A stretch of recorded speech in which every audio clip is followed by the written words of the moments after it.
Sir मैं Yes, please. नमस्ते sir. नमस्ते ma'am. Please take your seat. Thank you sir. Renu. जी सर। रेनू, हिंदी में बात करें? Yes sir, Hindi. तो रेनू, बिना अपने नाम को दोहराए, अपनी जाति या अपने समुदाय का कोई उल्लेख किए बिना अपना परिचय दीजिए। सर, मैंने स्कूलिंग अपनी केंद्रीय विद्यालय अलीगंज लखनऊ से कंप्लीट किया है और BTech mechanical engineering from Babu Banarasi Das National Institute of Mechanical Engineering complete किया है 2013 में। और रिसेंटली मैंने दिल्ली स्कूल ऑफ इकोनॉमिक्स से मास्टर इन ज्योग्राफी कंप्लीट किया है और जेआरएफ क्वालिफाई हूँ और पीएचडी के लिए एनरोलमेंट के लिए फर्दर कोशिश कर रही हूँ। आप मैकेनिकल इंजीनियरिंग करके आई हैं और मास्टर्स आपने ज्योग्राफी में जी। जनरली मतलब मुझे खुशी हुई कुछ लोगों ने ऐसा किया, बट सामान्यतः ये एक ट्रेंड नहीं है। ये आपने इसलिए किया क्योंकि आपको अपने करियर को लेकर भयानक कन्फ्यूज़न है, या इसलिए किया कि आपको करियर को लेकर बहुत ज़्यादा क्लैरिटी है? सर, मैं इसे क्लैरिटी ही कहूँगी क्योंकि अगर क्लैरिटी, मैं मानता क्लैरिटी, अगर आप इस समय ये इंटरव्यू देने न आई होती जी, अगर आपका एकेडमिक आपको ये टर्न अपने व्यक्तित्व का पहचाना होता आपने और आप उस दिशा में जा रही होती तो खुशी होती, लेकिन आप इस परीक्षा को भी दे रही हैं जो बताता है कि ये क्लैरिटी नहीं है। सर, बीटेक मैकेनिकल इंजीनियरिंग करना एक जॉब सिक्योरिटी के लिए था, बट उसके बाद जब मैंने यूपीएससी की तैयारी की तो मुझे लगा कि मैं एक अपने पर्सनल लाइफ में भी एक बेस्ट कर सकती हूँ। ओवरऑल मैं जो लोगों के लिए जो ग्राउंड लेवल पे हूँ वो काम कर सकती हूँ डिफरेंट सेक्टर में। इसलिए आप सिविल की तरफ जी सर। फिर आप मास्टर्स ज्योग्राफी की तरफ क्यों गई? सर, क्योंकि आपने जेआरएफ क्यों दिया? आप पीएचडी क्यों करने जा रही है? सर, क्योंकि ऑप्शनल मेरा ज्योग्राफी था तो मैं 3 साल लगभग प्रिपरेशन में दे चुकी थी। मुझे लगा कि मुझे अब एकेडमिक्स में थोड़ी कोशिश करनी चाहिए और मैंने फिर एंट्रेंस दिया तो मेरा एडमिशन हो गया दिल्ली स्कूल ऑफ इकोनॉमिक्स में, तो मैंने उसको फर्दर प्रोसीड किया।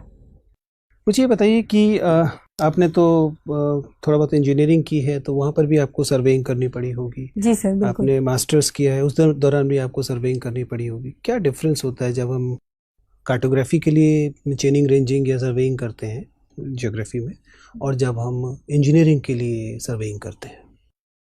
सर, बेसिकली जो मैकेनिकल इंजीनियरिंग और ज्योग्राफी में डिफरेंस था ये कि मैकेनिकल इंजीनियरिंग मशीनिंग पे हमें ज़्यादा ध्यान देना था, जहाँ हमारा physical as well as mental दोनों ही काफ़ी स्ट्रॉन्ग एक पर्सपेक्टिव निकाल के लाना था।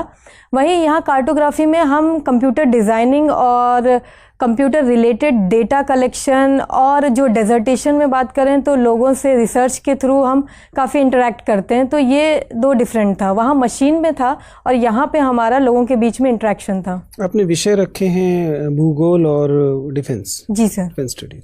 मुझे बताइए, what is the concept of total war? संपूर्ण युद्ध क्या है?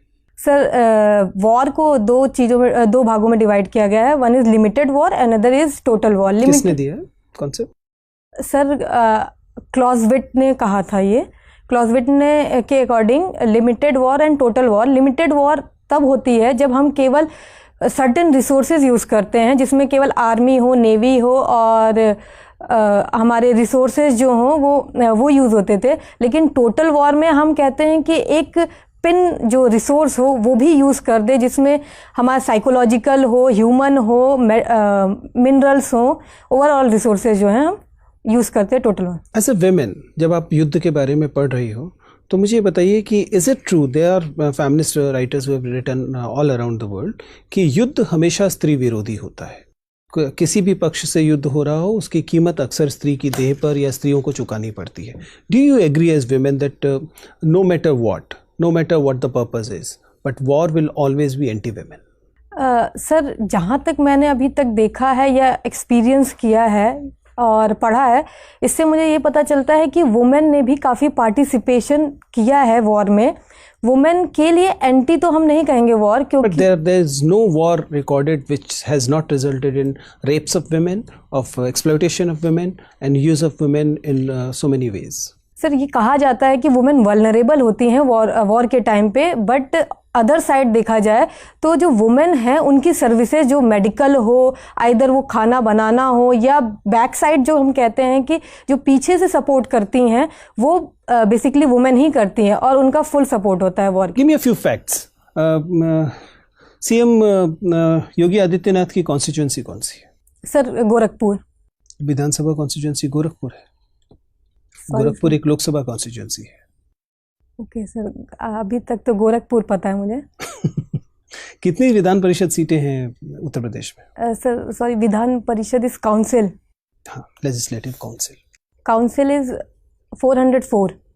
ओके, और विधानसभा? सॉरी, लेजिस्लेटिव असेंबली इज 404 और council is not sure sir. Not sure.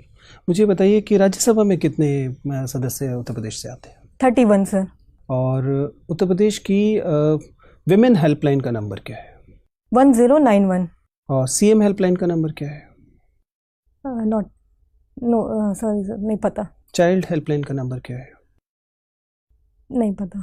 Uttar Pradesh में एम्बुलेंस का नंबर क्या है? 112। उत्तर प्रदेश में फायर का नंबर क्या है? Fire brigade? 101। Thank you sir. Mechanical engineering किया है आपने? जी सर।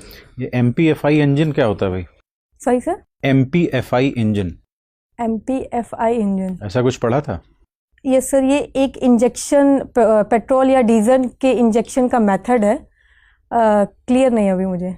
क्लियर नहीं। हाँ लैटिट्यूड को डिफाइन कीजिए।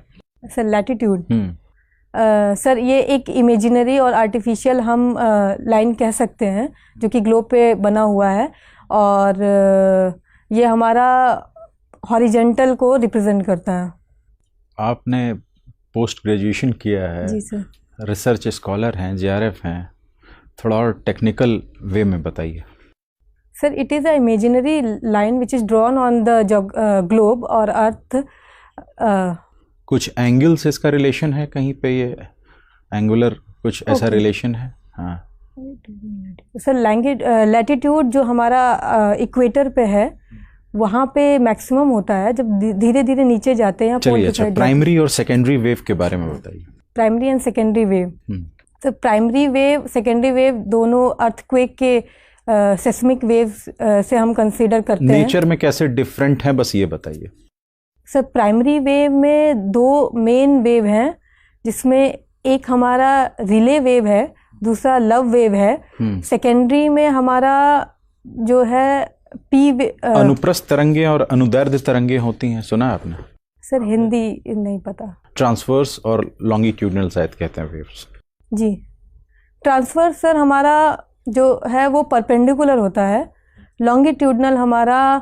P और S वेव किस टाइप की वेव्स हैं? सर सॉरी, आप तो पूरा एकदम फिजिक्स वगैरह पढ़ा होगा आपने। जी सर, बैकग्राउंड है आपका। अभी रिवाइज नहीं किया। अच्छा, रिलेटिव ह्यूमिडिटी क्या होती है और इसका प्रेसिपिटेशन से क्या रिलेशन है? सर दो काइंड की ह्यूमिडिटी है, जिसमें रिलेटिव एज कंपेयर टू अगर हम एटमॉस्फेयर में देखें तो एक सैचुरेशन लेवल पे आ जाता है, तो वो नॉर्मल एटमॉस्फेयर और फिर आप इधर उधर घुमा रही हैं। अच्छा बताइए, no first use policy change कर देनी चाहिए कि नहीं? पहले हाँ नहीं में जवाब दीजिए, उसके बाद अपने पक्ष में तर्क दीजिए।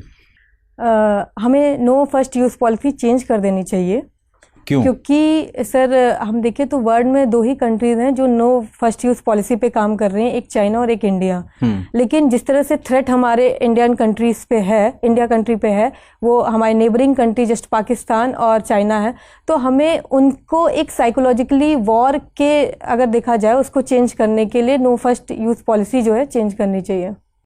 अच्छा, इस समय हमारे पड़ोसी देशों में सबसे अच्छे रिलेशन किसके साथ हैं और सबसे बुरे, पाकिस्तान को छोड़कर? एक एक नाम बताइए बस। सर सबसे अच्छे हम कह सकते हैं नेपाल, बांग्लादेश। फिर मैं कह रहा हूँ आप भटक क्यों रही हैं? आप कन्फाइंड रहिए मेरे क्वेश्चन पे। एक सबसे अच्छे पड़ोसी देश और सबसे बुरे रिलेशन जिसके साथ हैं पाकिस्तान को छोड़कर। सर सबसे अच्छे हमारे नेपाल के साथ हैं और सबसे बुरे हमारे चाइना के साथ हैं। अच्छा, महिला होने के नाते आपकी क्या स्ट्रेंथ है और क्या वीकनेसेस हैं? दो जल्दी से बता दीजिए। सर स्ट्रेंथ ये है कि मैं फ्लेक्सिबल हूँ किसी भी डिपार्टमेंट में। महिला होने के नाते कुछ पर्टिकुलर स्ट्रेंथ है? जी सर बिल्कुल। हाँ, क्या है? एक वो मैं मेंटली स्ट्रांग हूँ, क्विक डिसीजन ले सकती हूँ, फ्लेक्सिबल हूँ जहाँ पे मैं डिफरेंट डिपार्टमेंट में काम कर सकती हूँ, और वीकनेस मेरे ये हैं कि सर काम करते वक्त कभी कभी खाने पे ध्यान कम चला जाता है। Thank you madam.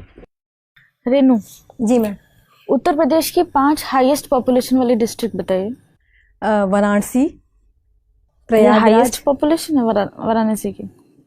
Ma'am chronological order में बताइए। डेटा क्लियर नहीं है मुझे। ओके, आपको बॉलीवुड मूवीज देखना पसंद है? जी मैम। कौन सी रीसेंट मूवी अभी आपने देखी है? अभी रिसेंटली मैंने ड्रीम गर्ल देखी है और कबीर सिंह देखी है। ड्रीम गर्ल से आपको ऐसा क्या इम्पोर्टेंट लगता है देखना, कि क्या मैसेज मिलता है, कैसी है movie? Ma'am dream girl basically एक सोशल मीडिया के कॉन्सेप्ट पे बेसिस है, जहाँ पे लोग अगर प्रैक्टिकल लाइफ में देखें तो वो लोनली रह जाते हैं, अकेले रह जाते हैं, और सोशल मीडिया पे वो काफ़ी ज़्यादा फ्रेंड्स हैं उनके, वहाँ पे वो काफ़ी एक्टिव रहते हैं, लेकिन रियल लाइफ में उनका लाइफ जो है काफ़ी लोनली और वो डिप्रेशन में रहते हैं। ठीक है, कॉन्स्टिट्यूशन में आर्टिकल 15 दिया हुआ है, जी मैम। बताइए क्या है वो?